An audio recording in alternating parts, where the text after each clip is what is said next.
Hello and welcome to Pale Reflections, a proud member of the Duff Network where we reflect on Wildbow's most sunny work as it releases. I'm Ruben Morehouse. And I'm Elliot Diebold. And And we... so no, yeah. I know I'm not meant to speak now, Yeah, but this I isn't just how our format goes. sorry, you just mentioned like the sunny work, which is obviously Yeah. the Sark's little word that we chose. Hasn't aged particularly well this week. Yeah, Sunshine is a villain in this in these chapters, which is fun. But we'll get to that. So yeah, we've got Lucy as our protagonist as our point of view character for Leaving a Mark 4.6. As she's woken up by a ritual, the Ice River Challenge. I mean, well, everyone's woken up by it except Yes, for Verona. yes, that's true. Yeah, so I kind of glossed over this initially, not realizing how big of a deal it was because the measurement was given in feet, and when I see feet, I don't really comprehend it, and I just kind of go like, "Oh, that's a number," and ignore it. But Yeah, this I do time the same thing.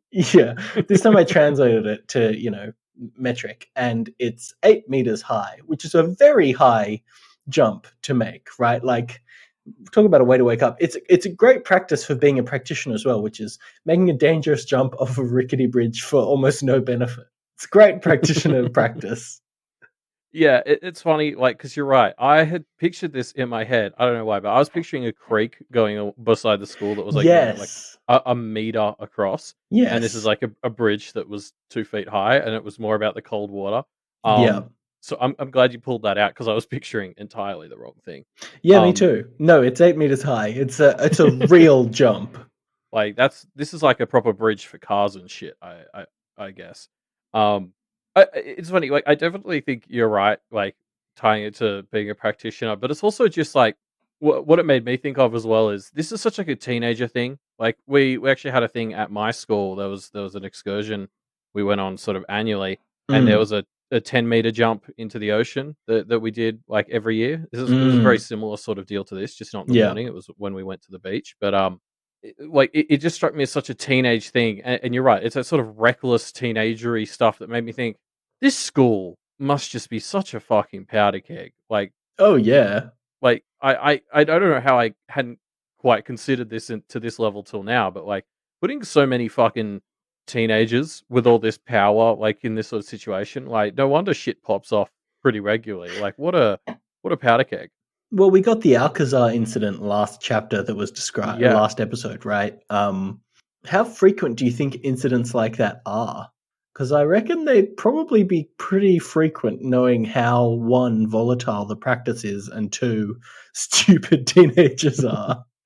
Yeah, honestly, the fact that that's the only notable example from last term that we've heard of is kind of a credit to the school's environment. I would Yeah, hundred expect more than percent. that. Yeah. Yeah, and then again, like just thinking about how crazy it is to have so many teenagers like this, I get just like, what was Miss thinking? Like 13-year-olds, perfect. Like, Mm. Well, that doesn't because seem to be that out of the norm, right? Like, because we get a kind of list of younger students towards in the bonus material for this week, and it's like 13 to 16-year-olds, right? yeah. That's crazy. I This mean, is a crazy idea, and I'm kind of baffled that Alexander went and decided to start it. yeah. Well, I think like what makes it particularly sort of insane to me, like because I think that makes sense. Like that is the age where we expect teenagers to start sort of stepping up and taking a bit Yeah, of responsibility, yeah. like whether it's getting small like part-time jobs or whatever. Um, but like what hadn't occurred to me till now is Miss clearly chose 13-year olds so that she could take a hand in guiding them and shaping them. Yes. I don't know. Maybe my household was quite unique, but I wouldn't have thought 13-year-old teenagers were the ideal candidates for people who you're going to have an influence on as a parental figure. Um, That's a good point now that I think of it. Notoriously an age where they don't listen to what you say. I mean, maybe maybe you've uncovered some kind of hint and Miss was intentionally picking people with a bit of kind of reverse psychology expected. yeah, although I suppose teenagers, it's more about, often it can be about like just sticking it to their parents and finding someone else to join up with. So Miss is just Yeah. taking advantage of that. Yeah, true. Misses the kind of rebellious older kid vibe. I don't know. Got to stop To hanging out with that Miss girl. She's a bad influence. Can you imagine Verona's dad saying that to Verona? Now you have to stop hanging out with that Miss character. Did he actually say that in his last appearance? He was like, "I don't like how you get with Lucy and Avery. Like, you Oh should hang yeah, out with them less." And Verona was just like, "I'm yeah, not even that's gonna gonna fucking." happen. Yeah. Yeah. Um. So yes, Lucy declines going on this ice river challenge, which I think is the right decision. But incidentally, kind of befriends one of the other kids around, which is one of the boys in the creepy urban spirit family, who seems nice. He's got a kind of mad scientist type familiar, which is a pretty fun vibe. Yeah, yeah. I mean, I just love how like this 14-year-old kid just sort of quickly goes over Dreg's backstory, which is like he was this guy who was in med school and basically was, I guess, using magic to help himself be a better doctor and Yeah. also do well at studying. But he like kind of cracked himself open a bit, and people took advantage of him, and he was just Mm. like an echo of a person. And Mm. so he got picked up by this 14-year-old kid, and now they're life partners. Um, like, it's such an insane series of events that's, like, kind of tragic because Eh, Drake seems normal to me. I mean, without knowing more of the details, it kinda sounds like Drake was trying to be a really cool dude, like, Mm. oh, like, he was using this power to help well, yeah, it's definitely it feels like a metaphor for how med students burn out so much because it's like he literally Interesting. burnt himself out, trying to be a better doctor, and now he sort of gets to live on as the because we talk so much about how familiar relationships, there's all these different levels depending on how powerful the other are. I Mm. get the impression that I've forgotten the boy's name. This 14-year-old urban spirit kid. He's definitely in charge, right? Like Dreg is, for all intents and purposes, his like a personal assistant or something, Yeah, right? the, Like the the the power dynamic definitely seems to be very traditional in terms of practitioner and then subservient in yeah, quotes familiar.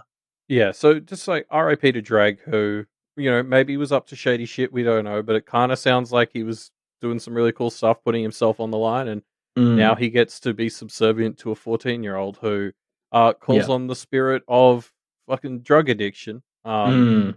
which is the other side I want to talk to you about because throughout this week we found out more. We find out the names of exactly who everyone in this family calls on, and I had these gaps filled in a bit for me because I didn't put it together. Mm. But they're all different kinds of drug addiction, Yeah. like black gutter, glass prison, and the was it drugstore cowgirl. Yes. Um, so cool. Like Mm. I don't know. You said, "Oh, Lucy made friends," but I'm like, I don't know if we should be making friends with the people who are literally powered by people suffering from drug addiction. Sure. I mean, until we learn more, we don't know that they're not taking that power and channeling it into a useful, helpful thing. But you're right that at the very least, they are incentivized to make sure that there are, Yeah, drug addicts that exist. So that's not great on its unless base we level. learn that they put the majority of their power Towards into like rehabilitating yeah. and helping drug addicts. Yeah, totally. Like, this is one of the things where it's like the only acceptable use for, like, gathering power from drug addiction is if you're using it to combat it, like, Mm. unless like, and I can't believe that that's the case. I imagine if this is a family that's built off of it, they're Yes. presumably using that power selfishly, so that's pretty fucking gross. Mm. Um, he might be nice, like, as an individual, but I don't know, especially once Lucy gets more information on that, I can't I don't think she'd conscience it. Mm. Yeah. Yeah. Yeah. I don't know. He seems nice, but that's a first impression and not at all us understanding what he does and how he operates. So yeah, Lucy and Avery go to kind of prep for the day, and in the bathroom meet Millie, who is a knight of seals. Yes. So she rides sea lions into battle with a sword and full armor. I'm assuming. I mean, I hope. Um, sorry, I know I'm jumping back a bit and ruining the flow of everything, Yeah, but shame on you. I just had an extra thought about the Yeah. creepy drug family. Mm. So that they briefly touch on their familiars, and obviously we learn a lot about familiars in these two chapters. Yes. It's interesting how thinking about the type of drug addiction each child is associated with and their familiar choices, how that kind of balances them out. Like, so Mm, they say one of them has a boogeyman, and it's said that that means it's like the opposite of being cheerful. And that was I think it's the youngest daughter who's tied to like drugstore cowgirl, which yeah. I assume was sort of like high energy, like upper type Mm, drug addiction. mm, Whereas the one I think it was the glass prison one, which is I was told was like alcoholism, which is obviously like a very sort of low energy sort of situation, and they had like a naiad type thing, which is like a nymph type thing from Greek mythology, I believe. So very like cheerful and sort of like it. It's interesting. I guess they're getting familiars who give them energy to complement what they're getting from these big spirits they call. mm, mm. Yeah, interesting.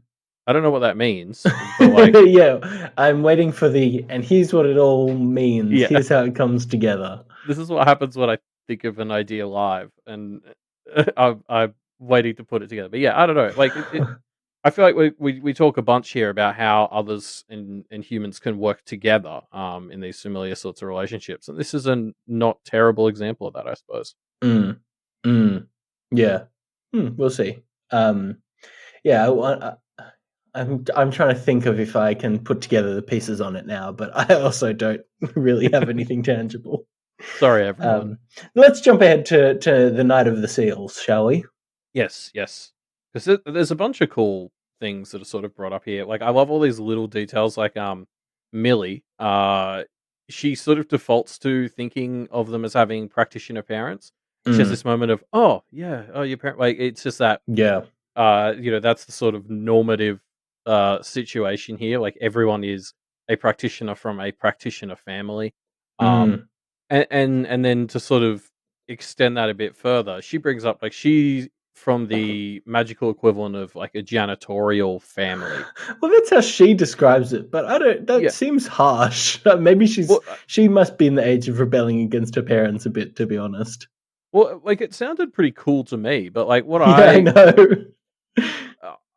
like what I sort of took from that way she introduces it is it kind of sounded like it's something maybe she thinks everyone else in the school looks down on her, like just sort of again I feel like we get all these elitist vibes from the school sort of in general, Mm, and that struck me as like a bit of a moment like that, like she's in this school or whatever, but she's you know the from like the sort of equivalent of like the lower class magical family, and she's trying to sort of use the school to try and find something else for herself, although from her mm. it seems to come from a very individual place. She just doesn't like that job and she wants to do something else and have that opportunity. Yeah, I guess she's kind of just not keen on the family business, as it were. Yeah, yeah, exactly. Which is like fair enough on a personal level, but like just the way she introduced it brought up this idea, like just reinforced the elitism of this school that she Mm, seemed to assume that people will tell them, oh, that's like mm. the janitor equivalent, like oh, you should look down on them. Yeah, I guess she's couching it based on her experiences, which is pretty sad. Um, Yep. but yeah, it seems like a fortunate meeting to me, and they didn't fully remark on this, but Millie's family specializes in the tracking down and removal slash dismantling of big magical creatures. And that's like exactly what's happened to the Carmine Beast, right? So surely Millie slash her dad, who's coming to do a lecture or something, will be useful for the Kennetiers to know so that they can kind of get info on what some of the things to look out for might be around this or other things like that. But they didn't seem to fully click onto that. Yeah, I'm not gonna lie, I didn't either until you wrote that, and it was like, oh yeah, like these seem like the perfect people to call in, and be like, hey, can you help us round up the remains of the Carmine Beast or something? Yeah, or And even just like, hey, when someone drains a big other like this, what are some telltale signs to look out yeah, for? Like how they've would you got some of find it? that. Yeah, right. They've got some of that info from the Kennet others. Actually, who did they get that info? I think it was Edith, right, when they were in the ruins. So I would even be like, maybe double check some of this info. Yeah, yeah. I mean, it seems good. They seem to get along with Millie here, so hopefully Yeah. she'll stick around and give us some, important ways to find clues later. Well, they get along with her to start with, and then of course there's more beats of the trio kind of examining the ways that other practitioners treat and discuss others. So the incident here is Millie goes around, discusses how she and her family goes around. I think she uses the word exterminating Yeah. goblins every so often, which is interesting. Yes. Like she thinks of them as rodents, essentially, like this sort of thing that gets in and infests places and needs to, be exterminated before the infection gets too large. Mm. Whereas obviously Lucy challenges that. I love how Lucy's like, I didn't start a fight. And I was like, Lucy, you didn't not start one. Yeah, Um, yeah. and we'll get into that because I think that's a whole other thing. But yeah, I mean, this is I think this is a really interesting debate because obviously we've met goblins and we know, for better or for worse, they're not just rodents. Mm. Yeah, I mean, okay, so here's the phrase that I wanted to pull out that Millie says. She says, "It's a cost and benefit thing," Millie answered, packing up her stuff. "If any of them don't, in brackets, deserve to be executed, and I've yet to meet one that didn't, then the cost of letting the others slip the net isn't worth sparing those few. They're too dangerous, too nasty." Now, that is obviously a statement that is designed for us as readers to look at it and recognize that it is pretty horrifying, depending on the group that is being referred to by Millie here. Um, Yeah, Having said that, the goblins that we know seem to be the least, like, generally dangerous, and even them, you can see what the fear is there. Like, I don't know. Millie says, "If any of them don't deserve to be executed, and I've yet to meet one that didn't," fully not lying, right? Like she doesn't think she's lying there. And I'm kind of like, yeah, you know what? You probably haven't met one that didn't, assuming you haven't met goblins that try and not, be evil. yeah, but I mean, that's if you're treating them like numbers on a page where it's like, oh, we've got to kill them all because even if one Well, is good, yeah. She like, I'm like I'm assuming she's not, before she executes a group of goblins, giving them all a 5-question summary of, you find a turtle in the desert on its back, what do you do? Kind of stuff, right? Um Yeah. Oh, but just that line of thinking, and Lucy and Avery call this out as like, it's very concerning to hear oh like a yeah. young adult person being like, even if there are some that are cool, it's not worth Mm. letting them live to risk the other, like the bad ones surviving. Yes, Which like 100%. is this sort of very utilitarian sort of, well, she literally says cost versus benefit. Um, Yeah. but as you said, it's a bit odd with goblins. Like this is something you can explore in sci-fi and fantasy that you can't do in real life because obviously in real life there aren't just like objectively kind of evil things or people. Whereas like okay, goblins I think we've been told are like the established, so the embodiment of like gross and bad impulses everyone has. Mm. So they are kind of objectively the worst parts of humanity. Yeah. But does that make it okay to kill them still? Like, you could sort of isolate this from any real world situation and sort of say, okay, just if you did have something that actually is evil, does that make it okay to exterminate them? Yeah. I mean, the fact that we know that there are goblins who are putting in effort to not be evil, I guess. And Yeah. obviously there's grey areas around this that need more critical examination, but in general, the fact that there are goblins that can put in effort to not be evil means that you probably need to have a higher burden of proof than just they're a goblin for an execution. Yeah, well, you're right. It's a good point because this is not a fantasy or sci-fi world where we can say they are kind of objectively evil because we have examples of like Toadswallow is leading this coalition of goblins trying not to be complete shitheads. Yes, Um, we know it's not that fantasy world, but I think the Millie Legendaires, or I've forgotten the pronunciation of her last name, but the those kinds of characters do think that that's the world that they live in. That there yeah. are, and that's the problem, right? That there are, Tolkien-esque monsters that exist in the world and need to be taken care of. Yeah, it's just because I think even in that world, like, because this is something that came up in Stargate at one point, so I've been thinking about this for years. Mm. Even in that world, if you have intelligent but like objectively evil beings, I still don't know if like genocide or extermination is Mm. morally the correct thing. Yeah. So in Stargate there was a race that like had evolved to feed on humans. It was the only thing they could do was eat humans, and so then Mhm. it became, well, is it morally okay to like wipe them out to save humans, but then we're also committing genocide? So like, that was like a whole thing, and the show never actually went anywhere with it because then it remembered it's Stargate and it doesn't actually like to ask To important questions, ask and hard questions, yeah. so it went back to being like dumb sci-fi. But like Yeah.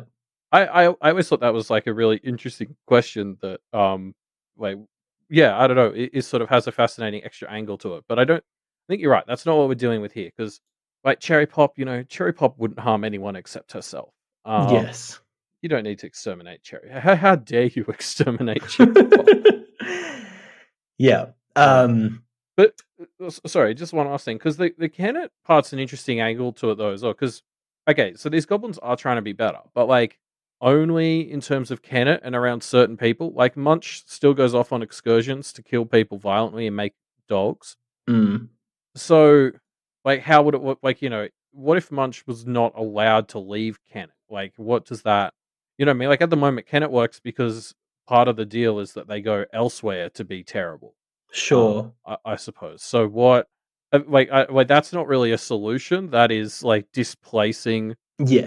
the suffering and the pain. Yes. Um, and that's a separate fix to what if everywhere was going to be like Kennet? Or what if everywhere was like, oh, we'll have goblins, but you have to be well behaved, and then they had nowhere to go and be terrible? Does Mm, that still work? mm. Yeah, I guess we've got these incidents of Munch doing his missions, I think he called them. But then we do have like Cherry or even Toadswallow who don't seem to be doing anything villainous, right? Like, unless I'm mistaken, we haven't seen Toadswallow do anything too hectic, have we? Hmm. Not on screen. Like, yeah. Yeah. Apart from when he was off whistling or singing that song with swear words in it. That's the craziest thing we've seen him do. Like, I could live with that. That's as bad yeah. as it gets. Yeah, exactly. But I mean, then you run into an interesting thing because then if we're starting to say, okay, these are the acceptable goblins and these are the unacceptable ones, like that's a whole can of worms as well. Who gets to Mm. draw the line between when a goblin is allowed to live and when it isn't? Um, Mm. like Yeah, that's where's the yeah, exactly. Yeah, I who mean, gets to decide that? That's a whole separate issue. yeah, and that is something that's like we're so far beyond that point currently for the practitioners. So I guess Yeah. yeah. A lot of work to Um, do. yeah. But so I guess like to because the other angle to this is I'm pretty sure just about every other we've met in this story is like shaped by people to some extent. Like, Mhm. as I sort of already touched on, like goblins are the manifestation of gross human impulses. Mm. So it's kind of like, they're meeting them on their level or punishing them is really just about like hurting that part of ourselves or even feeding it. Like, if you Mm. meet goblins on their level, you're kind of just probably causing more goblins to appear somewhere, like in the Warrens or whatever. Yeah. Like, or if you're metaphorically locking them up, or sorry, if you're locking them up in the Warrens, that's just metaphorically like not looking at the problems with yourself. Like, Mm. it's like if you could find a way to work with the goblins and accept them and have them fit into society better, that's kind of like lifting humanity up. Like you could Mm. see in the world of Pale, if every goblin could somehow be convinced to be better, that would probably make humanity better. Like I don't know if it feeds back both ways or whatever, but like symbolically, it seems like if humans can be better, then the goblins will be too, and maybe that goes vice versa or whatever. Mm. Yeah, true. I mean, I'm sure there's a point to be made that the people like the Legendaires or whoever that do goblin exterminations, I mean, it's presumably to some extent creating more goblins, right? This idea of this is the energy that they're putting out into the world. The fact that there are good and evil things is kind of a requirement for, as we kind of understand the way that this interpretive world works, people believing that goblins can be pure evil presumably contributes to the fact that goblins can be pure evil, right? Yeah, yeah, exactly. Um, so moving the needle on that is not only the right pattern of thought, but will also help to solve the problem. I don't know. Yeah, yeah, yeah, and it makes me think like, is this sort of because we've talked a bunch about how Toad Swallow seems to stand separate to the other, um, like goblins so often. Mm, Is this maybe partially what he represents, like the ability for us to lift the goblin and humankind up? mm, yeah, interesting. Also, just So quickly, yeah. while we are talking about the nature of others and stuff, because we had this discussion off privately, and I wanted to bring it up because I thought we thought of something really good, but it's way too late, so I'm just going to shoehorn it in here. Okay. Um, which is this idea that all of the others in Kennet, also most to all of the others of Kennet, seem to be representative of like often and commonly sort of marginalized and disenfranchised groups in modern society. Like, Mm, John is obviously a military veteran, um, and then we were sort of like, oh, I was just thinking like Albie is is someone like a child left behind by the foster system or something, like a homeless youth. mm, Miss is like an illegal immigrant with no paperwork.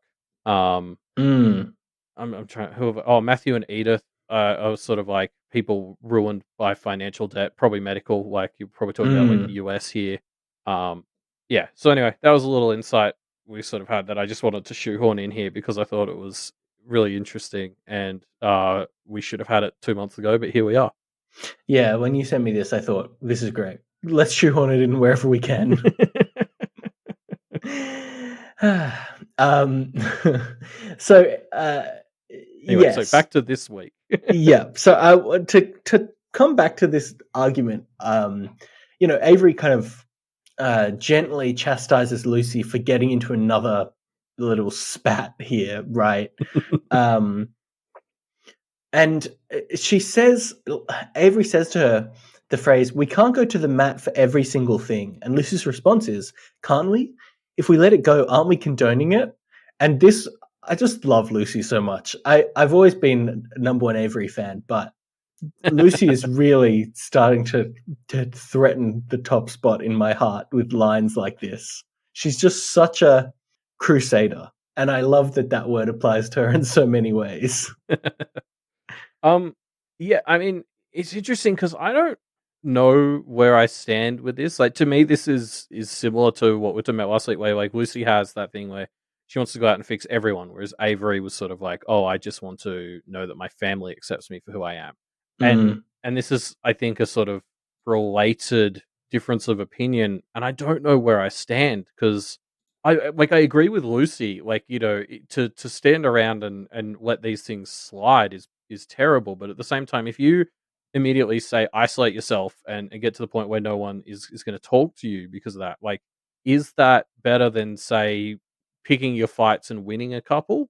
mm, Like, yeah, I don't know. Well, and then where do you draw the line? Like, if you are picking your fights, like, how do you know which ones to pick and which ones not to? Like, it's mm. so I don't know where I stand on this. I agree with Lucy, but there's a practical side to Avery's argument that I think is not something I can immediately dismiss. I think you're starting to lose the battle already if you're starting to think I know. right. Like that's what's so insidious about it is if you're starting to think like that, you're already thinking through It's such a in the slippery framework slope. that is like a counter to what you're trying to achieve.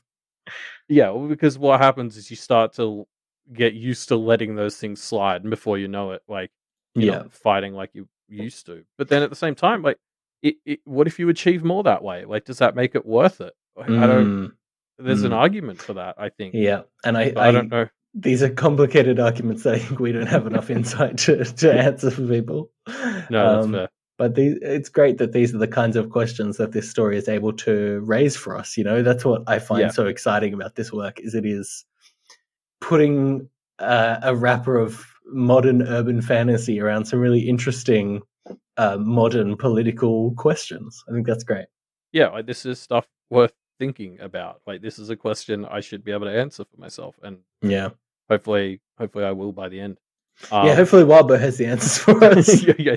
Just tell me what to do. So quick side note before we move out of the bathroom scene here. Hmm. Um, so part of the culture of this school is everyone drops off their things about what they want to eat, and then they all take them back to their room and eat them in there. Hmm. and maybe it's just that's a really weird Weird system. social to me. Like, having like boarded at a school for a bit and like gone to a college, like it was always there was like a dining hall or whatever. Yes. Like I feel like it says a lot about the social structure of this school that there's no communal eating. Everyone just goes back to Yeah, their room. it's not communal, right? Like meal times are such a traditionally communal time for Yeah, across all kinds of civilizations, and this is something that is just so explicitly, um, decentralized, I guess. yeah. Like the only time people are ever really together in this school is when they're working or like having Hmm. lessons. Like it's such a businessy thing. I don't get the impression this place is actually building friendships as much as it is alliances. Yeah, yeah, definitely. And the fact that these classes, I mean, it's not. It's interesting. It's not antagonistic, the relationship between the children, or the students, I should say. But it definitely feels like, whether it's stated or not, there is this, atmosphere of the students not becoming friends with each other, which is so strange. And it seems counterintuitive to what Alex set out to do. And maybe there are exceptions to this. We've got, Zed, we've got Nicolette, we've got Bree, and they seem to be quite friendly. But then we have even people like Jessica, who are, you know, I would say seems like a pretty good person on the surface, but is definitely not someone who is here to make any friends. Although to be fair, Jessica is like because like the college I went to and stuff, you could still take your food into your room if you wanted to. It was like the Yeah. default was to be in the hall, but you could go back if you wanted to. Yeah. Jess is absolutely the sort of person who would just take it to her room every night anyway, so Yeah. probably not a huge difference for her. But yeah, like I don't know. Like I do think you're right. Like friendships are being formed here, but like it's close knit groups. It's not there's not this sort of larger communal like default ha- friendship with each other that you sort of form Mm. by making everyone sit at big tables in a dining hall. Mm. Mm. Yeah.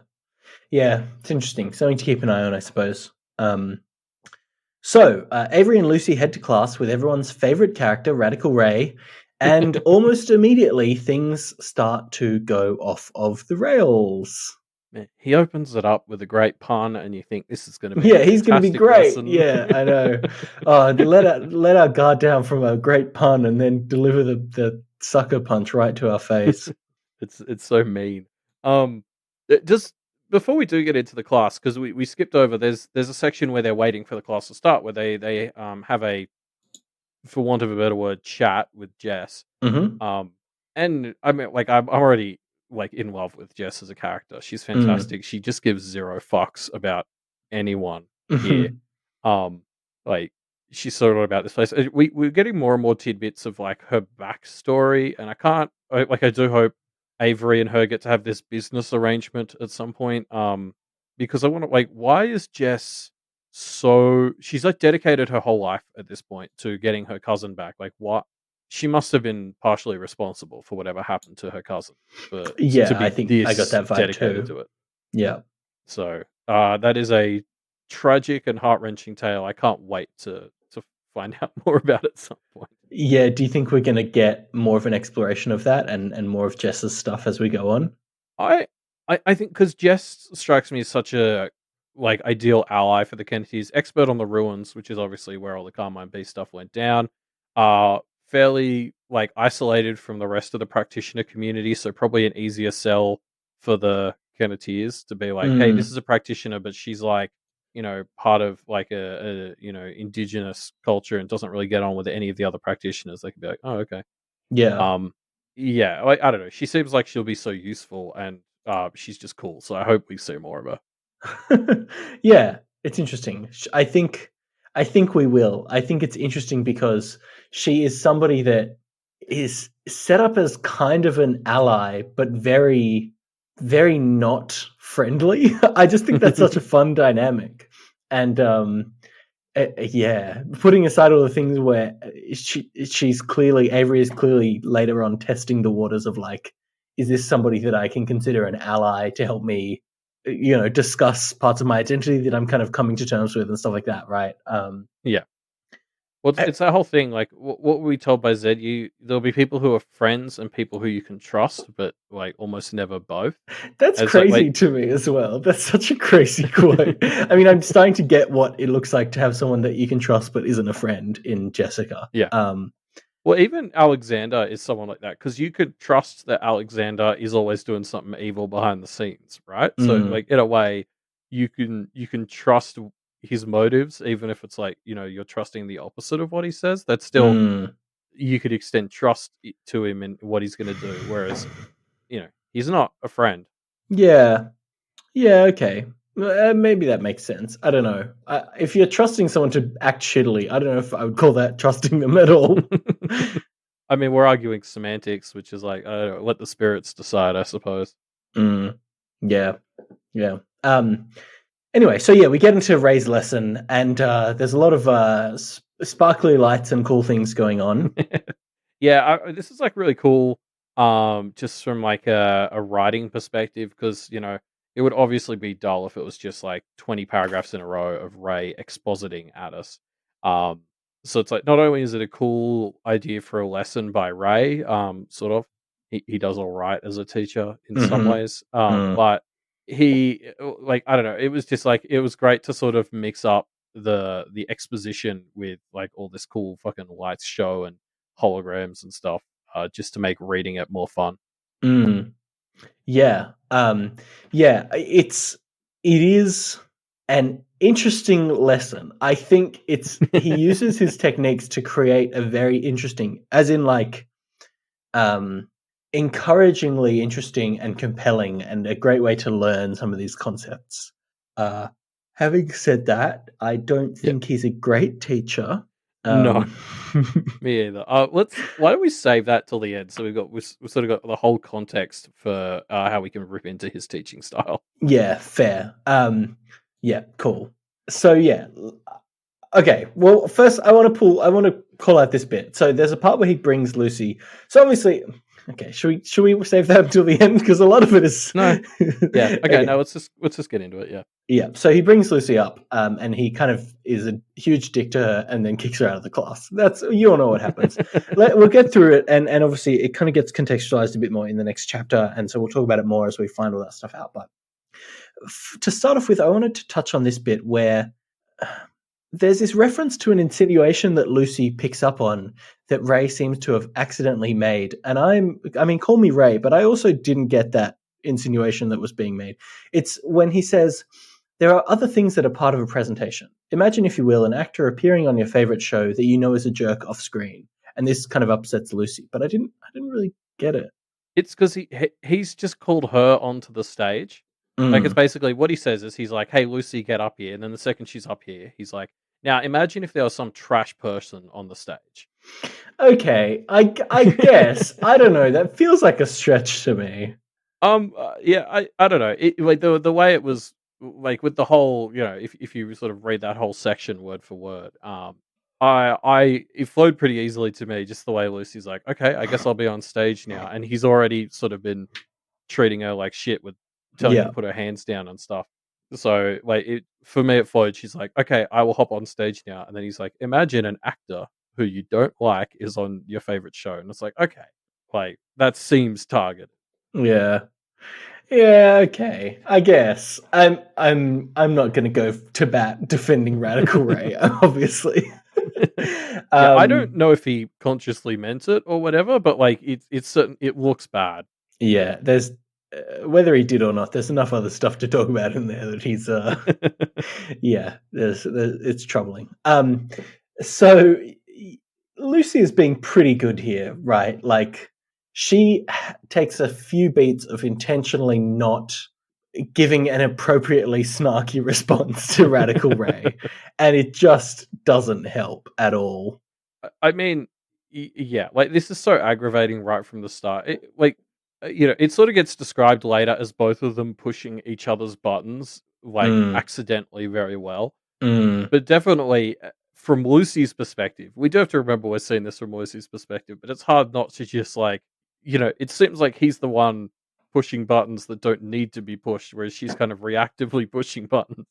Like because he's got like there's sort of later on we learn after the fact, oh, her doing XYZ was impacting the simulation. Mm. Would it have killed him to explain that?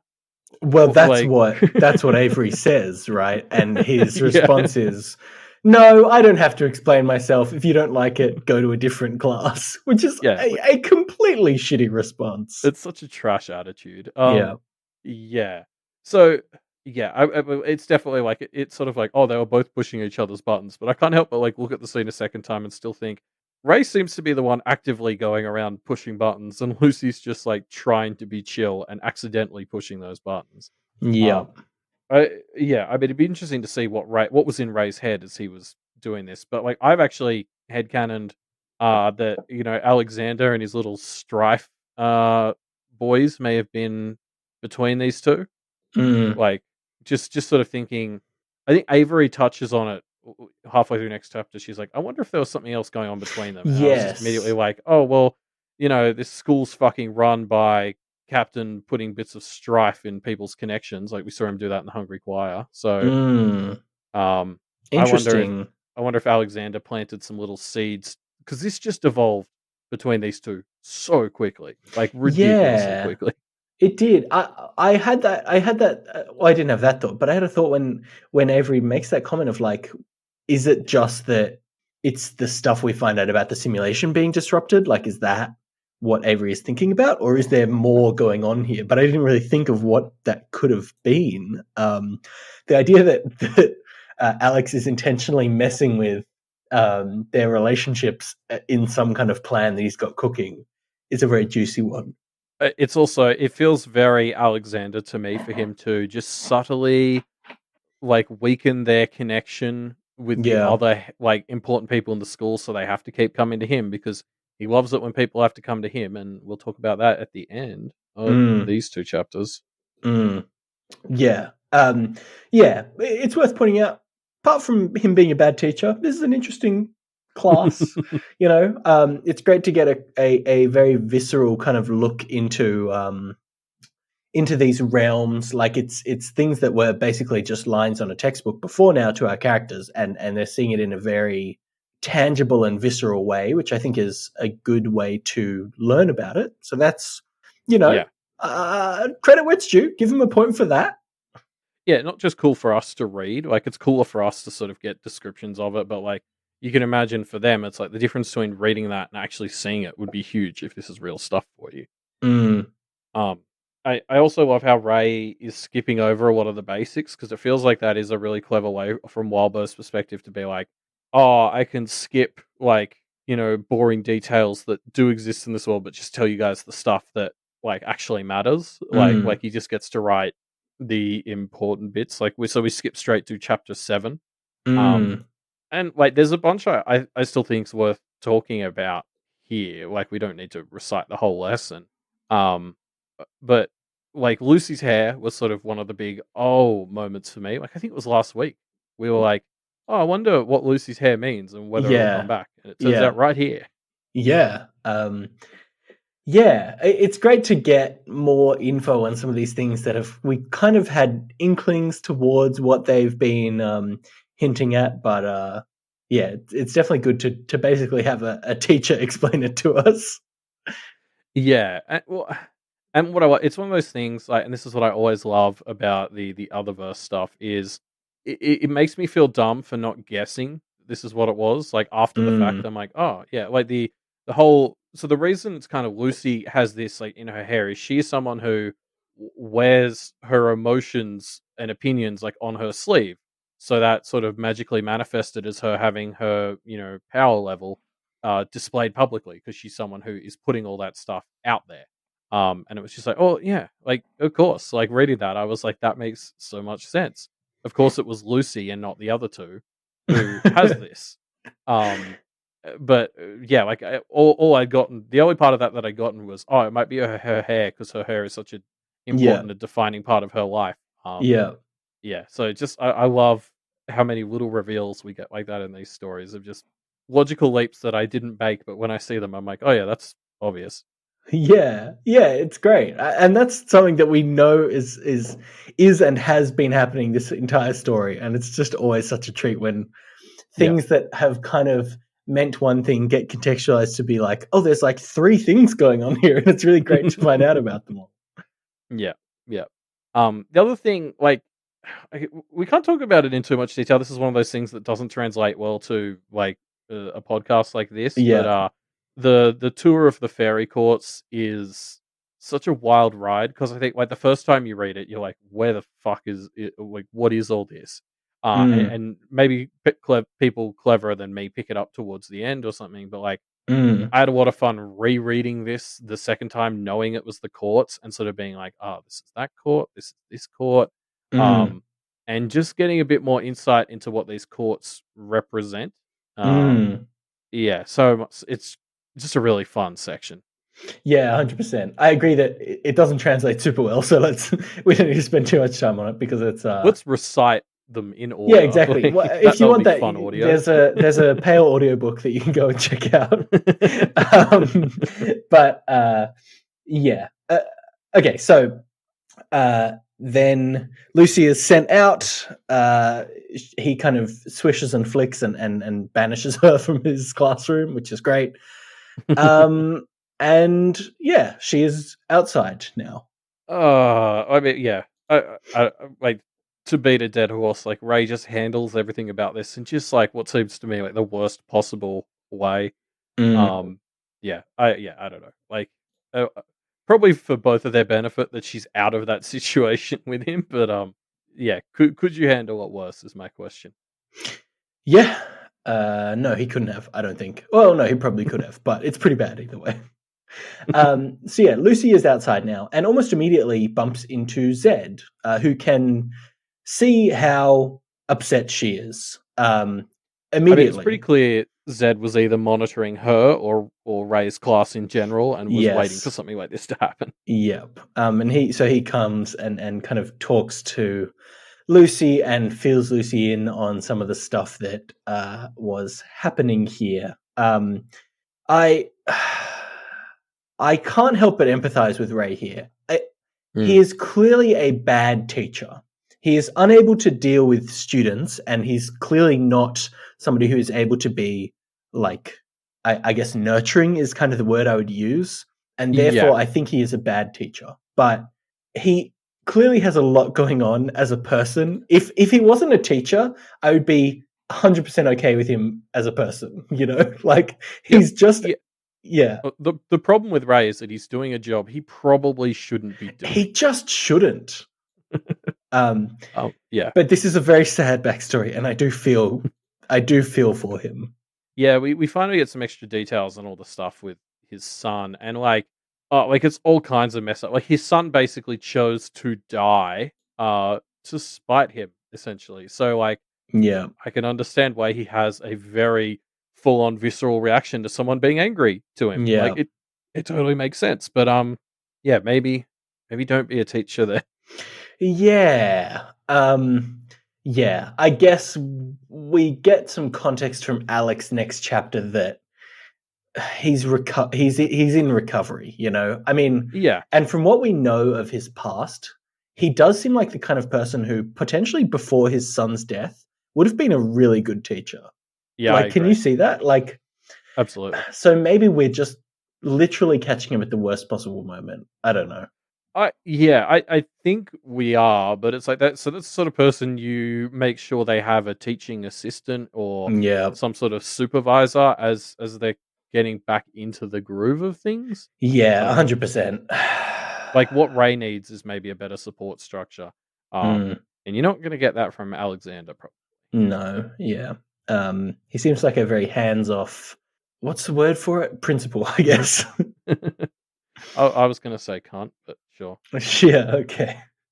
Elliot, this story goes outside. This podcast goes out of Australia. You can't use that Oh word yeah, outside of Australia, sorry. Elliot. Come on. Dickhead.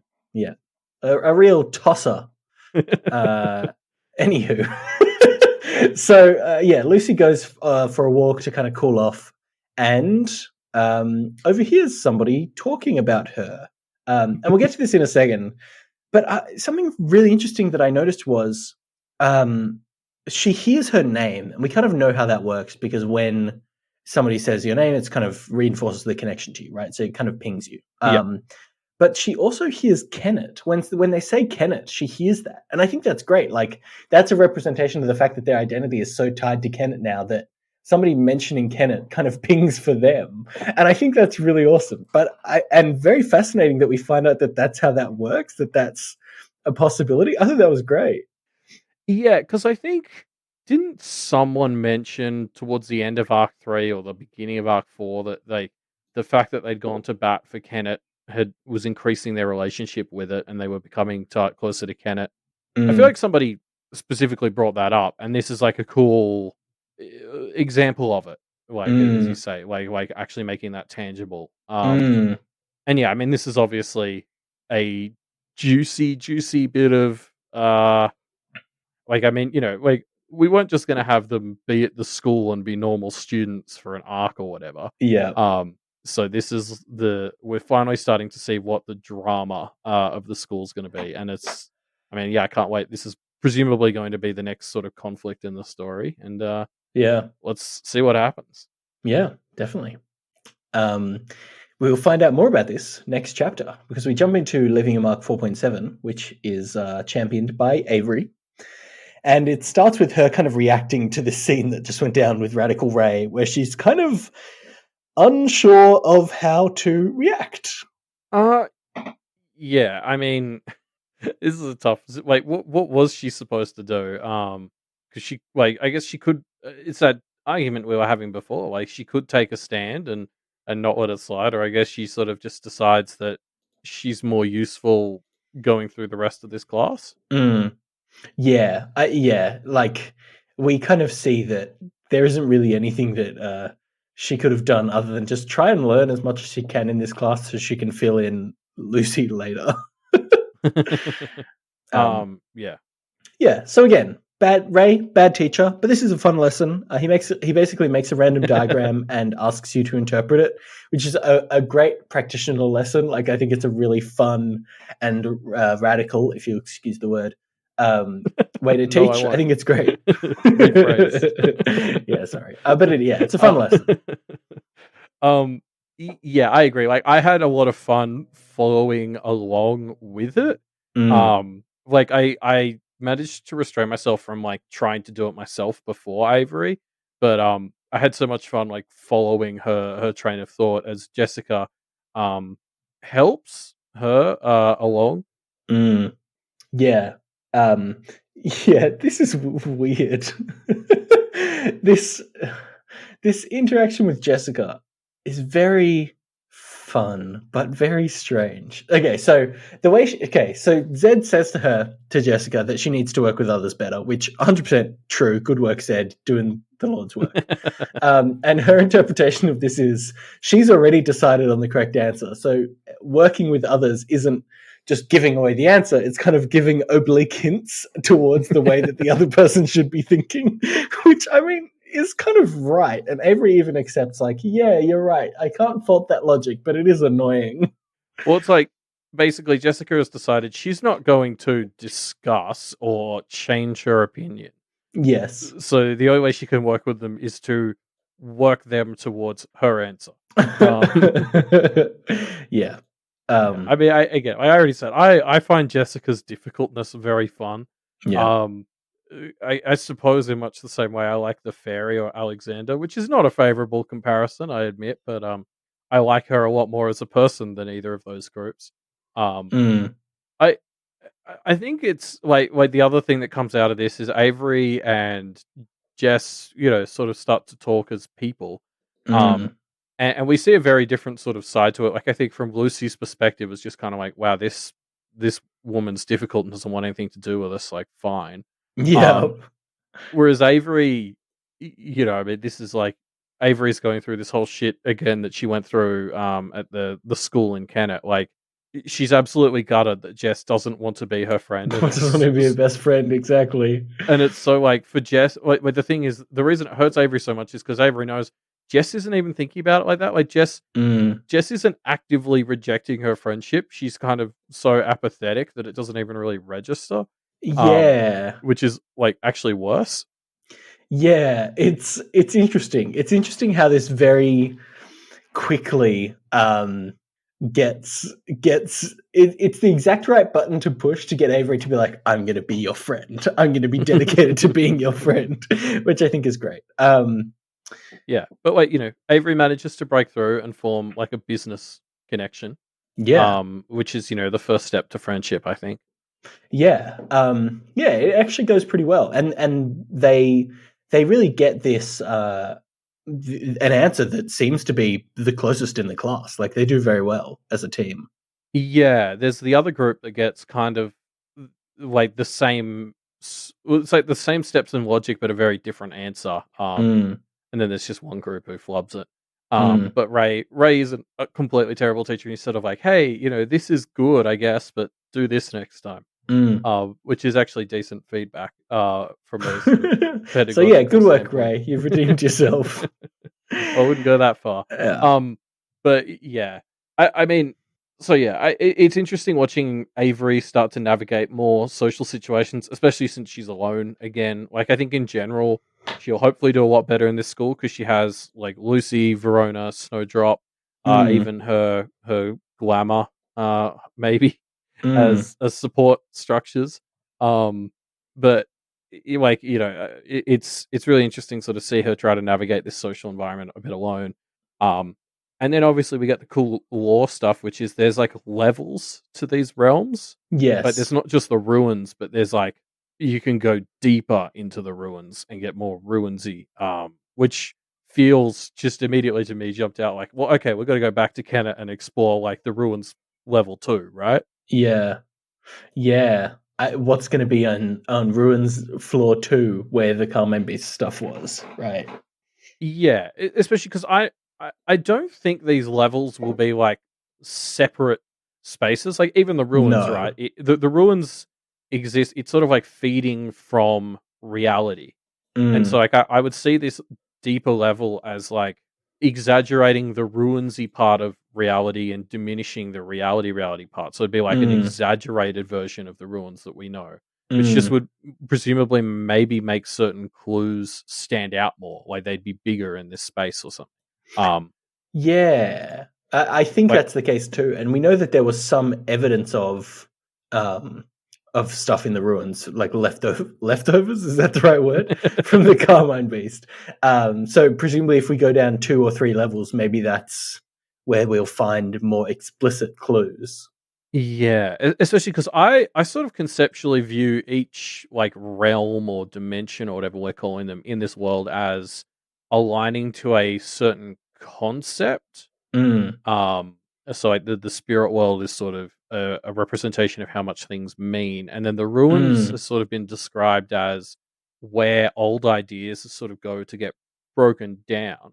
mm, So what I would imagine is as you go deeper into the ruins, it would almost be akin to going back in time symbolically, like because what you're going to be interesting. looking at is more broken down ideas. So Yeah. like if you go to where the Carmine Beast was killed and you go into the ruins, you'll see like more of what happened there because that's the idea that has infected this place and is being broken down there.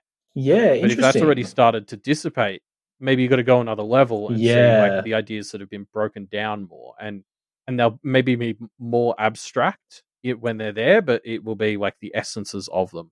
I really like that. I really like that as an idea, and I hope we get to see that. The conversation about like how do we, how deep do we have to go to get a valuable clue? Oh, can we risk going another level? We might get more information on what happened, kind of thing. You know? And there's costs associated. Like the further you go from reality, because I'm assuming if you go fucking whatever 5 levels, I don't even think it's distinct levels. It's probably like I imagine the ruins as a spectrum, Mm, in and of itself. But like if how far down do you have to go before you're essentially being a finder like Avery? Like I would view the paths like Zoomtown or something as like the ruins, but if it wasn't powerful enough to sustain a level that's close to reality, so you have to jump down like 5 levels to get there at mm, all.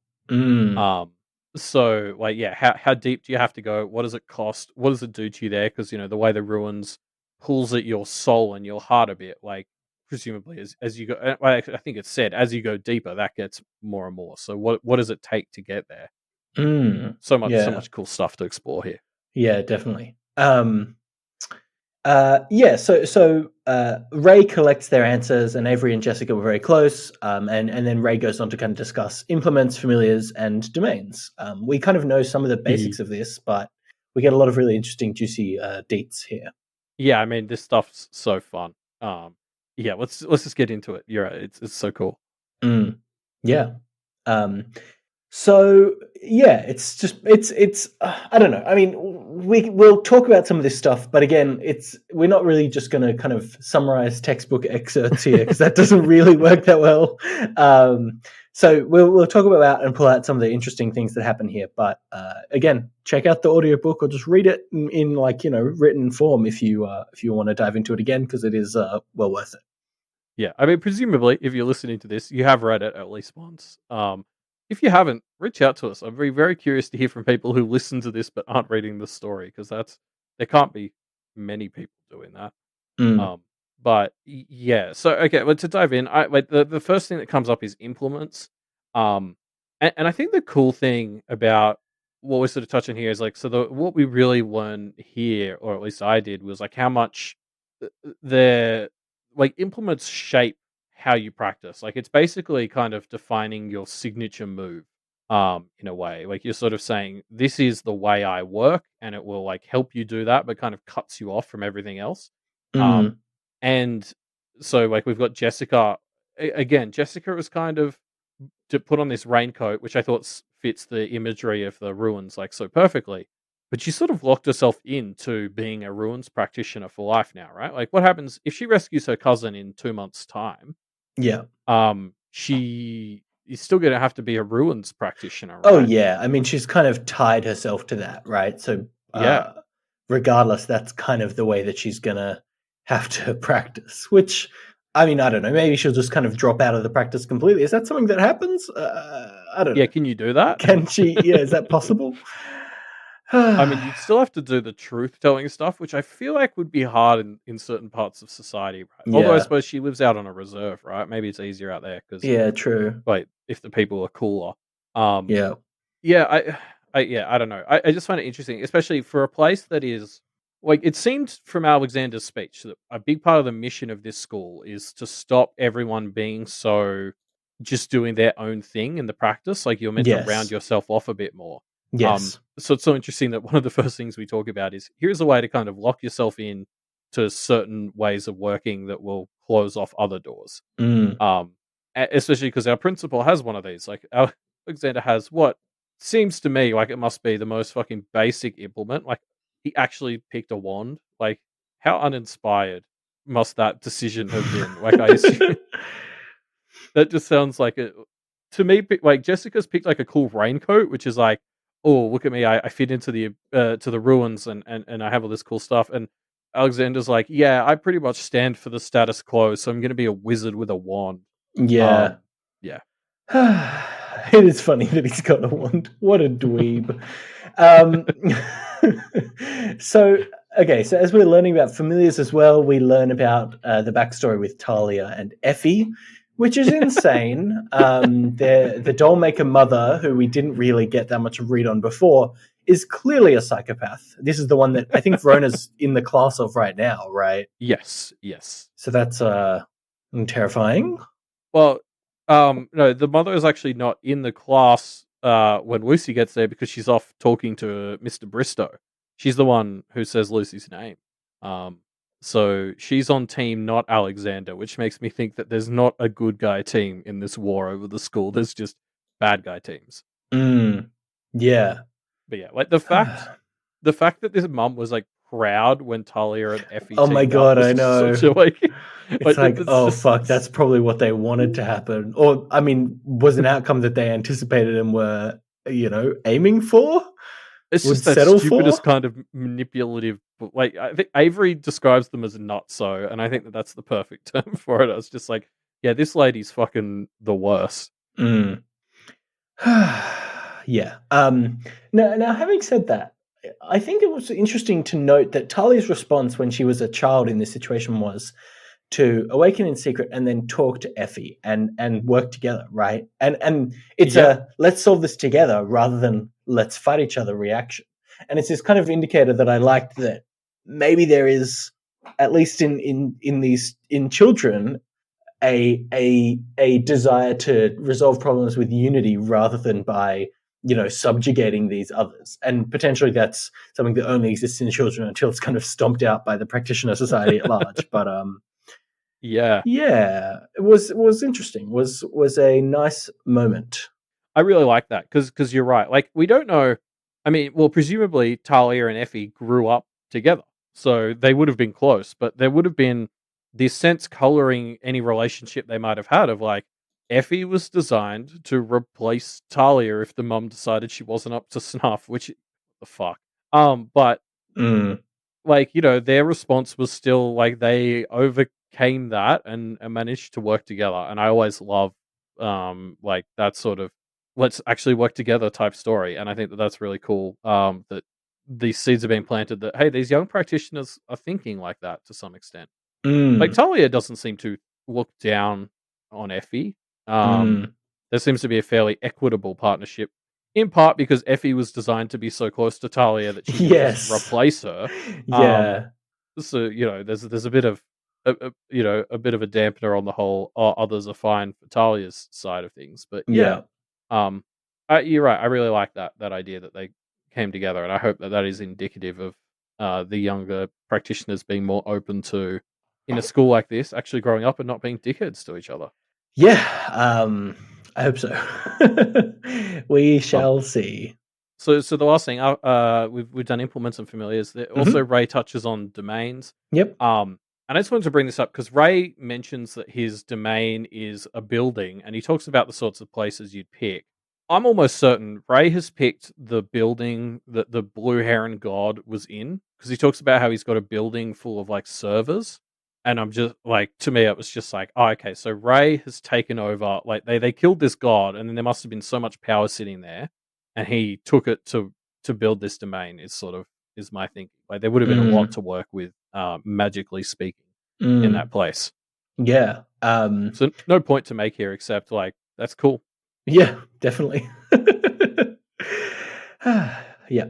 Yeah, I'm with I you on think. that. Oh, yeah. I think it's interesting. Like, if we sort of look at what implements, domains, and familiars kind of represent, like I see familiars as saying this is how I interact with other people.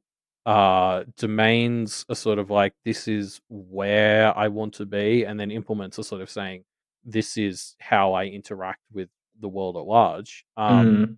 It's interesting to then sort of look at, say, the three heads of schools and look at which ones of those they have. Like, Mm. Alexander has a domain. He sort of claimed the school. We know he's tied to it. He has his implement, which is very much like, I am tradition, I am the system. But he Mm. doesn't have a familiar because I don't think he plays well with others. Mm. Um, although I guess I wouldn't be surprised if he had a familiar that was obscenely subservient to him. Um, Yeah, I could see that as well. Something that he very much was in control of.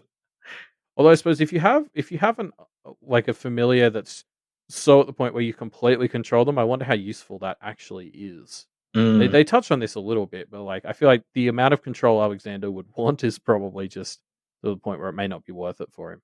Mm.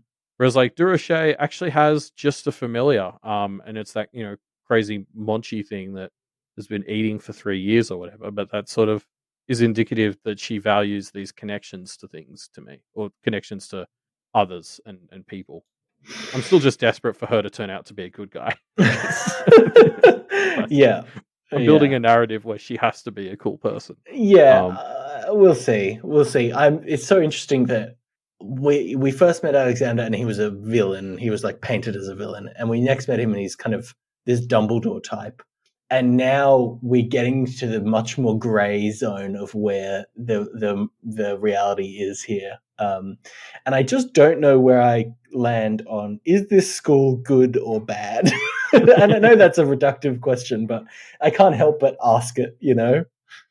Yeah, I can see good and bad sides to it, but you're right. Like, where does the math come out at the end if you add up all the pros and cons? Yeah. I guess we'll sort of see.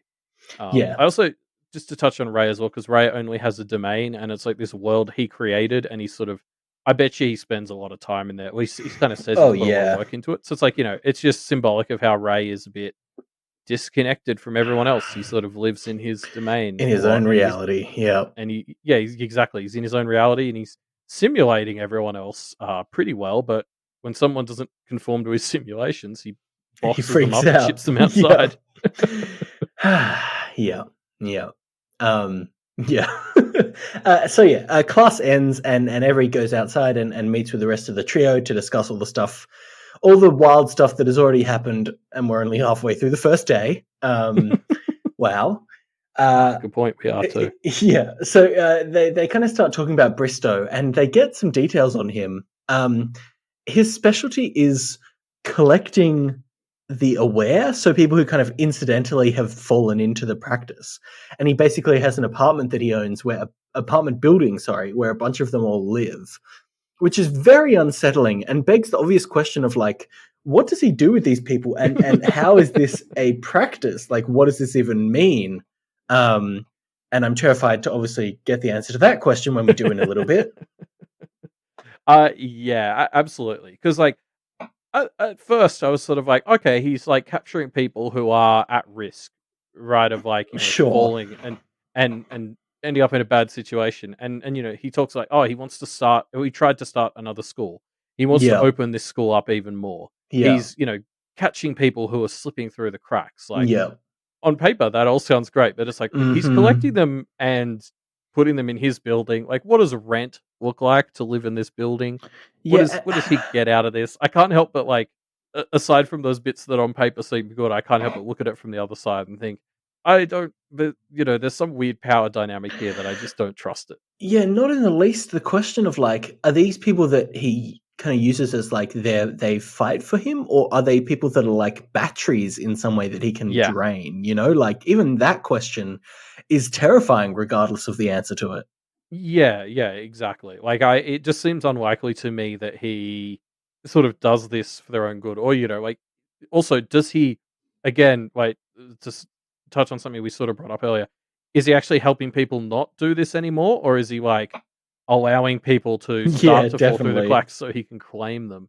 Because that would be, if it's people he can't help and he manages to put them in here, and there's like a tax of, oh, give me 1% of your power, and I can own this building and keep you all safe, and also do Yeah. some of my other stuff. That's not great, but not as repugnant as a lot of the other stuff going on in this world. And the fact that that's like, I agree with you, and the fact that that's a possibility means it's not that, right?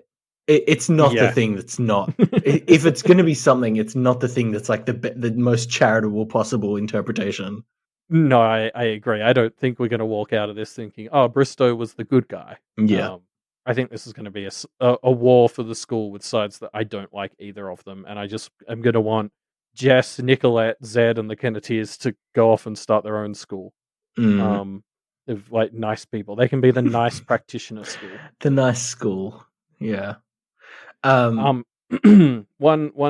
last sort of little bit as they're going through, like, I think they're also looking, as they had this discussion on like what else is coming up in classes, Mm, and Lucy sort of takes note that there's not a lot of stuff on karma in the upcoming classes, and mm, obviously Lucy gets labeled as something else in the extra material that we'll talk about in a sec, but and I think I've seen other people mention this, but like Lucy as a practitioner who sort of focuses on karma, actually makes a lot of sense to me. Like, she is someone who's obsessed with like making sure people are good people and like wanting to, punish those who aren't. And so, like, I think yeah.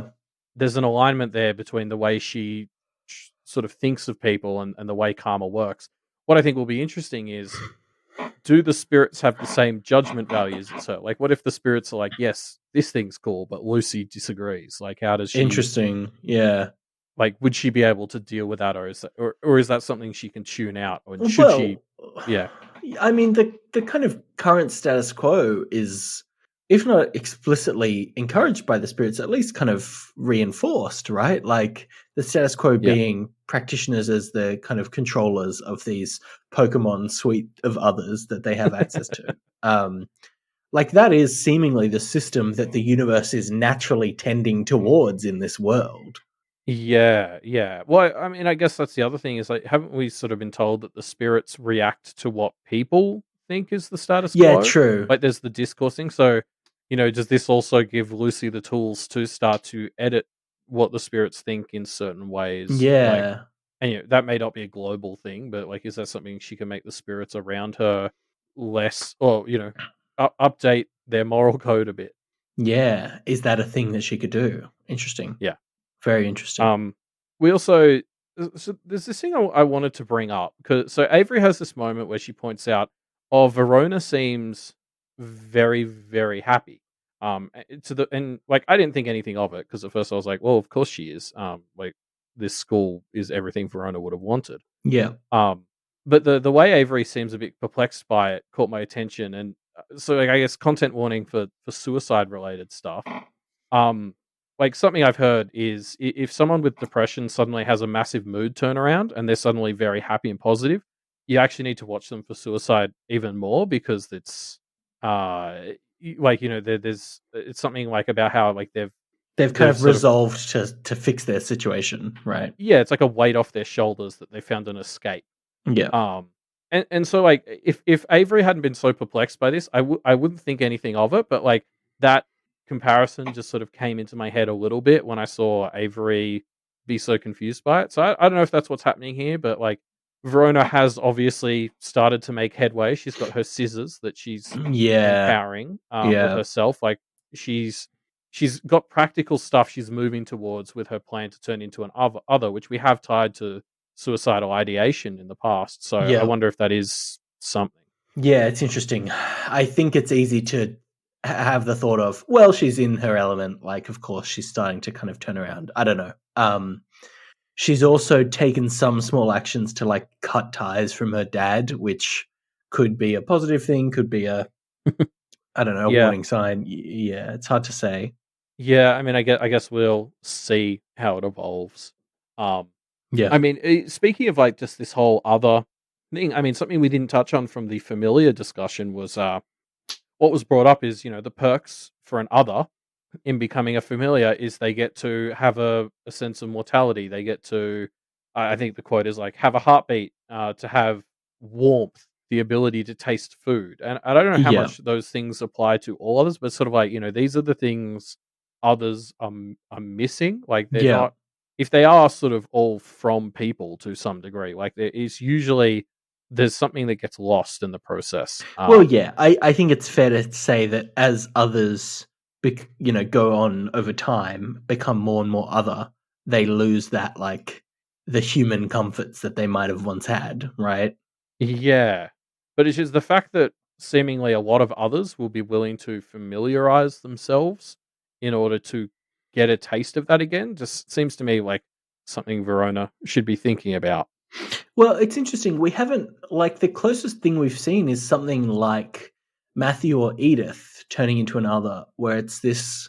I mean, they can kind of pass for human, right? So we've kind of got this point of like maybe the way that Ray represented it as familiars, others become familiars to get a taste of that again is a lens of through viewing the familiar relationship that's tainted by the way that people view others currently as like other than human and even like subhuman, right? I And mean, but so Ma- yeah, sorry, Matthew and Edith didn't really seem to disagree with that. Wait, remember they gave that whole speech about how they even struggle at things like the DMV because the world is sort of stacked against that's others. true.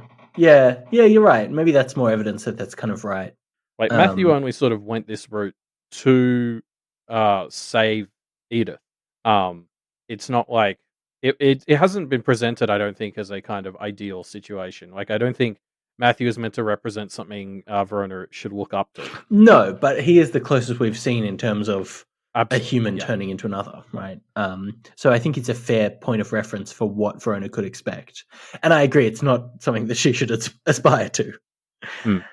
Yeah, Um, I think the thing we haven't quite addressed with Verona's plan to be another is like her sort of making the list of what she wants to throw away. Like, what are the parts of humanity she wants to carve out of herself, to borrow the bedtime reading language, mm, and like what else will that cost her? Because I assume you can't just take out the bits that you want, but there's like collateral that you Yeah. like, Yeah, I'm you sure. couldn't just cut out bad feelings about my dad. It's like everything to do with my dad, everything to do with my connections Or to like people or parental something. relationships in general. Yeah. And it might even be the kind of thing where she does that and then she realizes, oh, that's actually affecting the way that I relate to Lucy and Avery because we have some kind of like, I don't know, some maternal dynamics to parts of our relationship or whatever.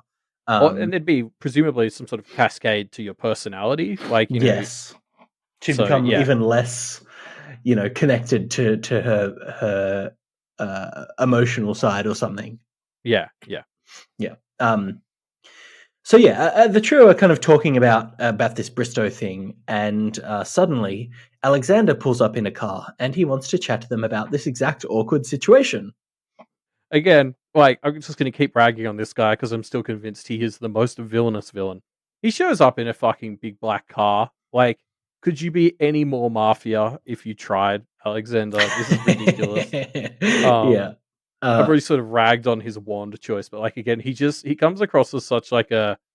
I mean, actually, there's a point where Jessica kind of tears down the whole metaphor and just sort of straight up says Alexander is like those top white guys in like the police force or the government or whatever who help these like unfair systems persist. Yeah, Like, who perpetuate shitty systems, right? Systematic yeah, problems. like she's like, when I picture the guys perpetuating these systems, I basically picture Alexander, and it's Yeah, sort of like, yeah, like which in is traditional fair other enough. verse. Yeah, it's the traditional other verse. Let's just like scratch out the line between the metaphor and the real life thing. Um, and so like, yeah, our sort of mafia don esque character showing up in a black car. I was just like, come on, you can't be Yeah, doing this. yeah. Yeah, I love when he offers to give them a ride, and Lucy says, "I think a ride with a strange, manipulative older man would be creepy and weird." Lucy, you're a hero. I love you. Yeah, she's so unwilling to indulge Alexander. Yes. The only part of it that I don't like is the fact that he seems to enjoy it as much as I do. But he Yeah. his response to that is to smile, and I was just like, "Wait, you're not allowed to enjoy this. I want this to irritate you." Um, but he's like the opposite of Ray. Like, he totally thrives on them being wild practitioners. Mm. Um, in fact, that's probably I was gonna say my favorite bit is when he says, "I want to talk," and Verona just responds, "Apparently." But I think my favorite line they actually say here is when he mentions them being wild practitioners, and I think as Lucy is like, "You're really happy that Durocher figured that out for you, aren't you?" Yeah. Yeah, it's great. This is so interesting because when we first met Alexander, he felt like a villain. Like, he feels like he was going to become a villain in the story, but it seems like the direction we're going is the trio are going to be forced to be like siding with him against Bristow, which I love. Like, set up this guy who seems to be villainous and then force our protagonists to be on his side. I think that's going to be great. I love it. Yeah, but like I'd still use the word villain for him Oh, because of he's course. like, especially this whole thing. Like, I already told you how I think he manipulated the relationship between Lucy and Ray to make it explode earlier. Because then he gets to come in here and be like, "Oh, hey, you've just got to make it up to him, and it'll be fine." It's like, okay, so now it's like you have this partial ownership of any connection she has with Ray. Is how I interpret that. Like, Mm, he's insinuated himself as a part of their relationship, mm. whatever that ends up being.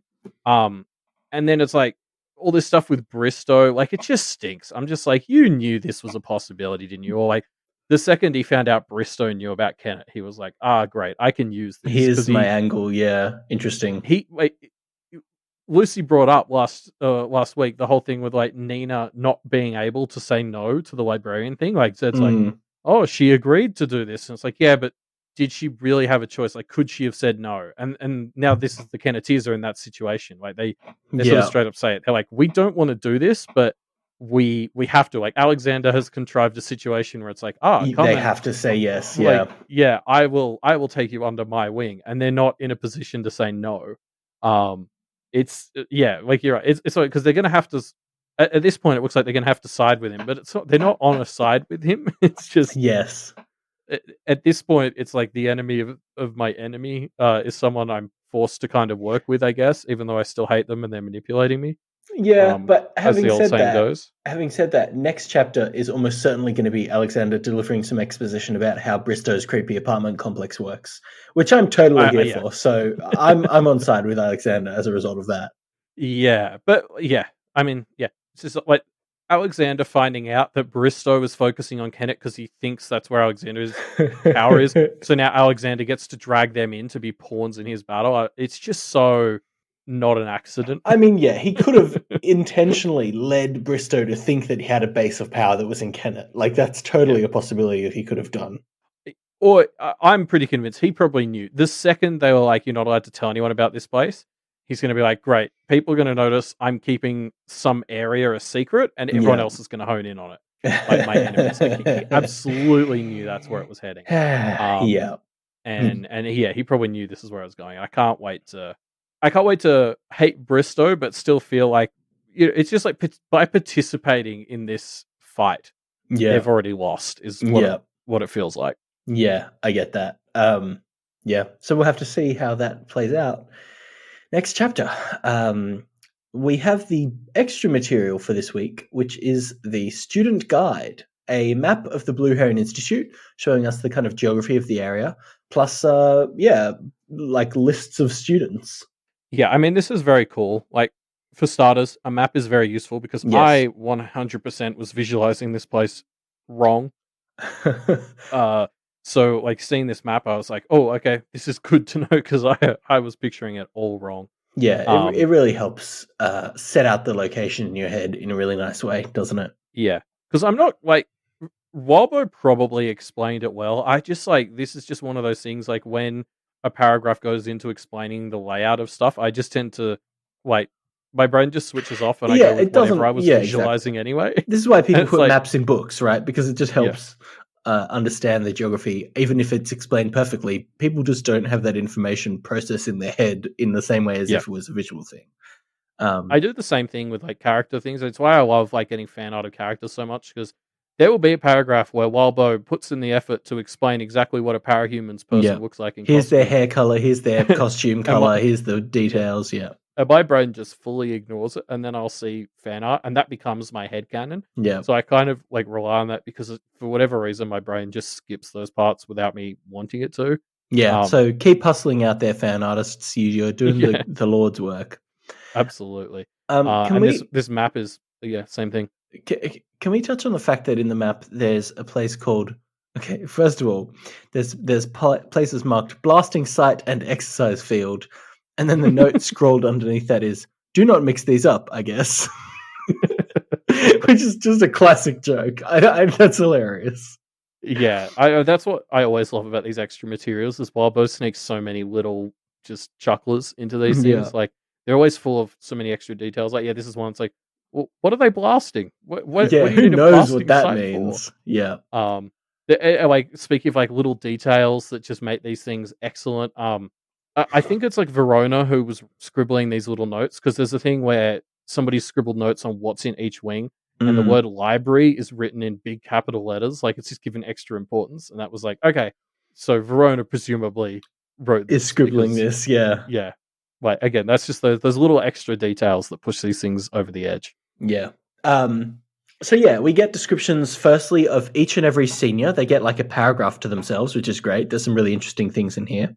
Yes, much like the map, this is something I expect to come back to a lot as we continue to read this arc because Yeah. now our character can just get introduced, and I'll be like, okay, hold on, I'm going to go find their entry in the student guide and refresh myself on what crazy fucking title they had. Yep. Yeah, definitely.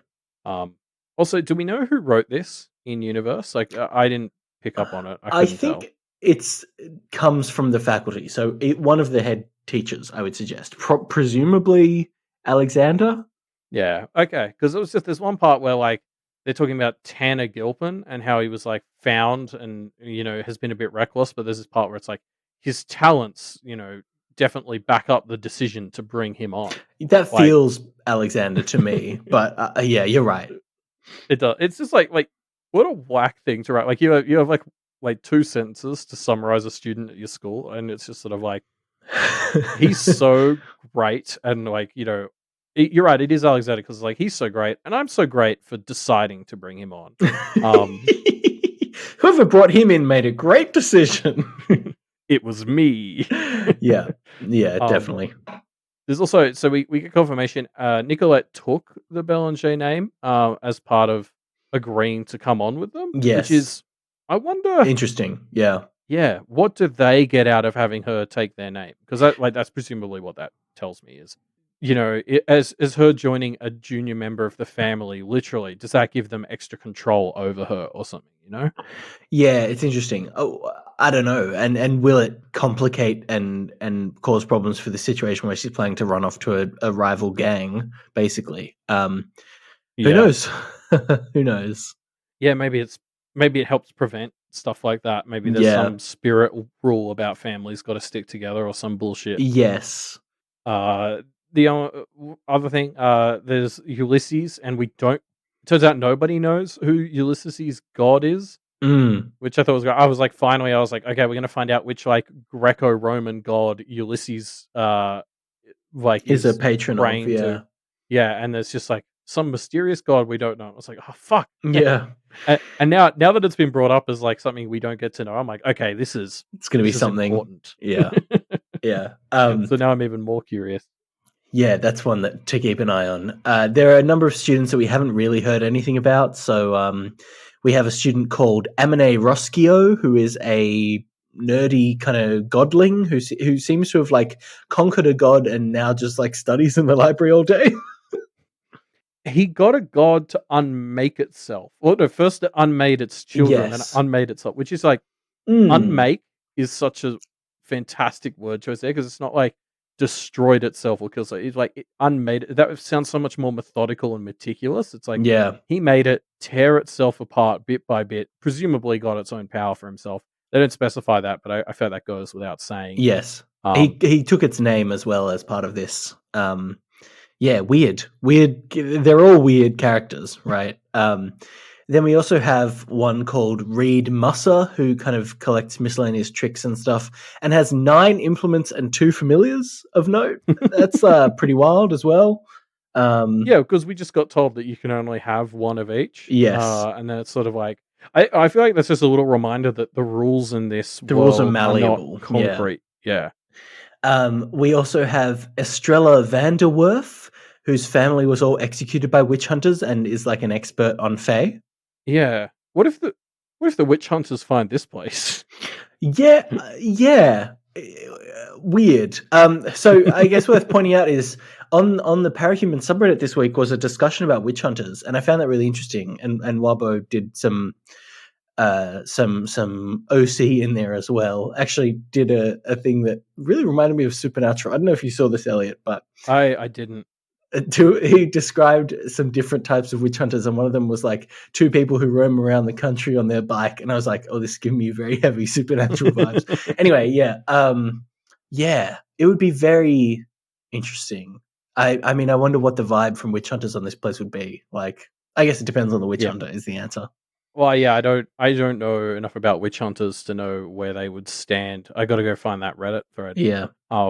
Yeah. I mean, also the other thing we get about this Estrella woman is she deals with the Winter Court, which I was kind of like, okay, if I did have to pick a court of the fairy to get entangled with, like they are supposedly the boring ones stuck in a routine. So if you had to handle hundreds of plots as Estrella does, they're probably the ones whose plots you want to be handling because they're probably not as adaptive. Yeah. Yeah. To me, the fairy represent like stories and lies and stuff, and so I imagine like the Winter Court represents fucking dead tropes and like yeah, the stories that have like faded out. The unfinished web serials or the unfinished fanfics. Or not even that, like the really old tired ones, like fucking soap opera Days of Our Lives bullshit. Oh, I see. Yeah, like a Winter Court fairy is going to get amnesia or give people amnesia or some like boring overdone shit. Yeah, I see. Come visit you as your evil twin or something stupid like that. Yeah. So like it's kind of like if you can learn the tropes of the Winter Court, you can probably manage them a lot easier than like Marisica will go out of her way to surprise you. Be innovative. Yeah. Yeah. Interesting. I like that. We also have a senior called Hadley Hennigar, who is basically a witch hunter, seems like. So that's fun. Yeah.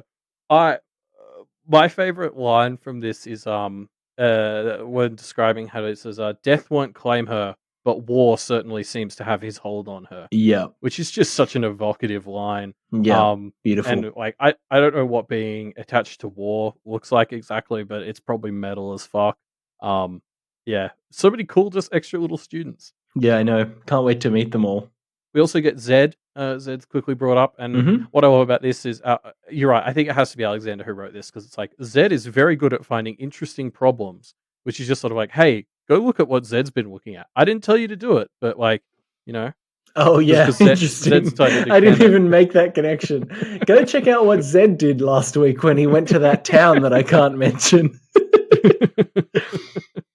And then also Bree is introduced, and one other thing that's mentioned is Bree has not just the option of being a host, which is the one we're familiar with through Yes. Matthew. Yeah. She could be a harbinger, which is whatever the fuck that is. Like that's just like a cool, again, just interested in Bree again all of a sudden because we didn't know what direction she was going to go. Now we know there's at least two that she can consider. Yeah. Common vernacular would indicate it's a kind of predecessor to a big bad thing, like a bad omen kind of vibe. So, Bree comes in and leads the Hungry Choir behind her as her, like, I don't know, patron or something.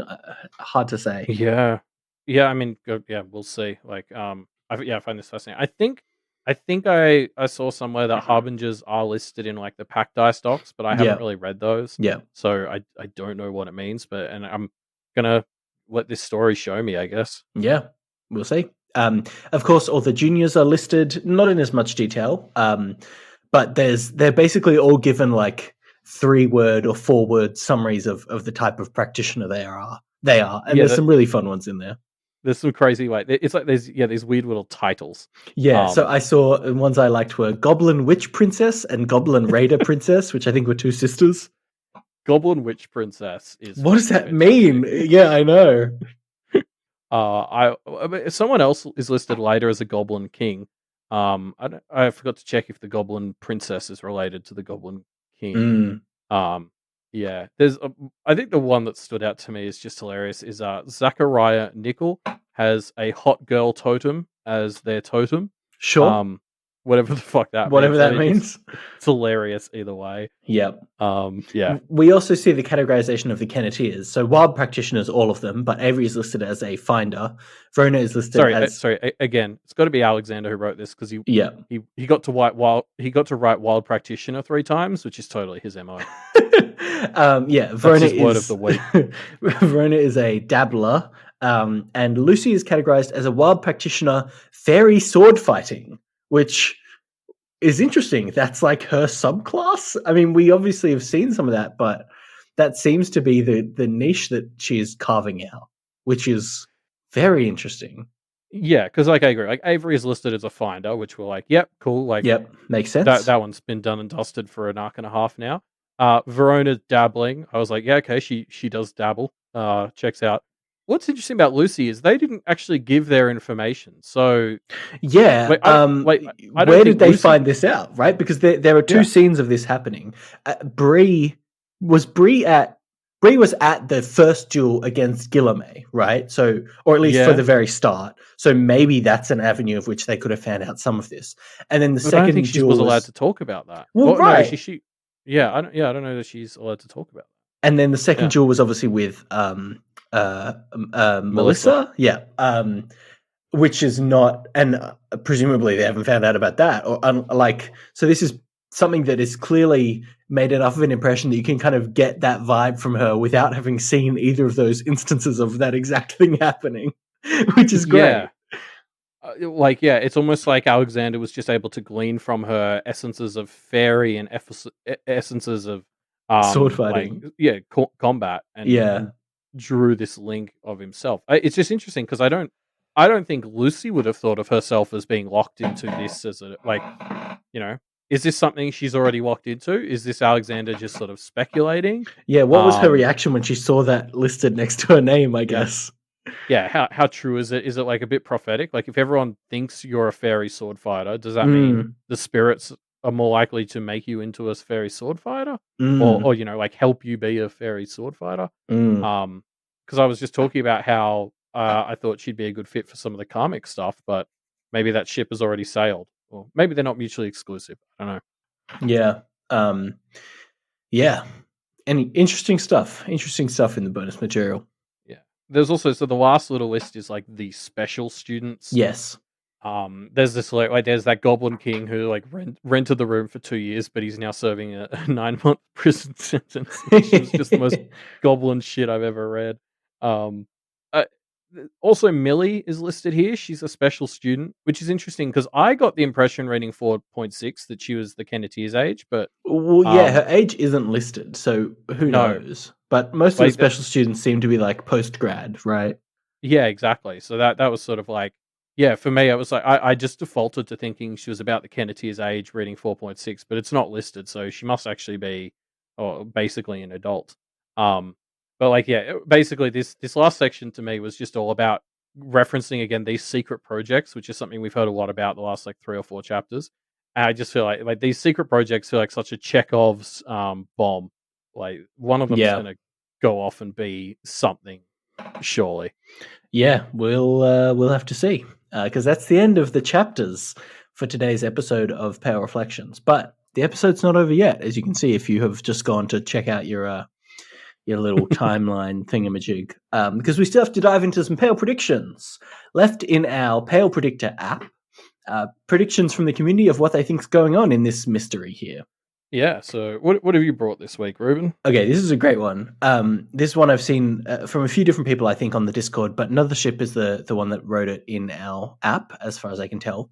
And they say this: the reason Verona's dad has never had his first name revealed is because his name is Mark Hayward, and Arc 4, Leaving a Mark, will culminate with Verona leaving a mark.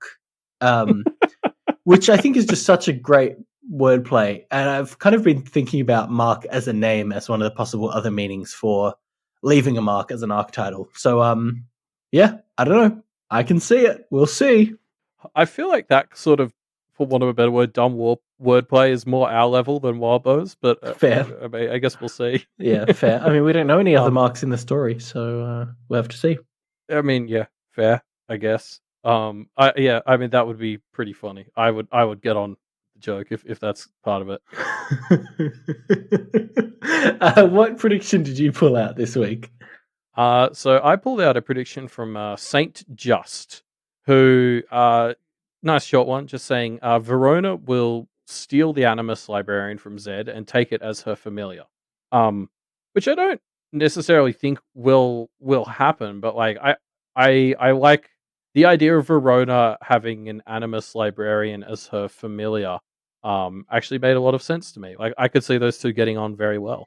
Yeah, me If too. Verona can manage to hold off from actually becoming another long enough to still get a To get a familiar. familiar. Yeah, definitely. Yeah, cool. Good predictions. If you want to leave your predictions, you can find a link in the notes down below. Now, also last week we had a discussion question, which was talking about Alcazars and asking people to Alcazar a person or another and talking about what it looked like. We got some answers to this. What I want to talk about is from a user called Bavarian Barbarian, who does Alcazaring of other previous Wildbow protagonists, but it's probably spoilers, so I can't really get into it. But definitely check out last week's discussion thread. There's an Alcazar of Taylor, which I thought was a really fun idea. So definitely check that out. Yeah, I mean it's there's a lot. It's hard to summarize some of these ones, especially with spoilers. Yeah, exactly. So yeah, we'll jump onto the discussion question for next week, and we've kind of Borrowed. plagiarized this one, yeah, because Ray has left a homework assignment for everybody already. Here it is, direct from the text. Imagine these big rituals, e.g., implements, domains, familiar rituals, and what would happen if you used various power sources? What's the impact of feeding raw glamour into a domain ritual or ruins energy into a familiar ritual with an abyssal other? So yeah. Obviously, like you don't have to answer those exact ones for no other reason than we don't really know what an abyssal other would even be like. Mm-hmm. But yeah, I guess the general thrust of Ray's question and thus our question that we borrowed is, like, what do you think various kinds of magic would do to some of these rituals? Yeah. So you can leave your answers to that discussion question or just your thoughts in general on the show in our discussion threads, which are linked down in the show notes down below.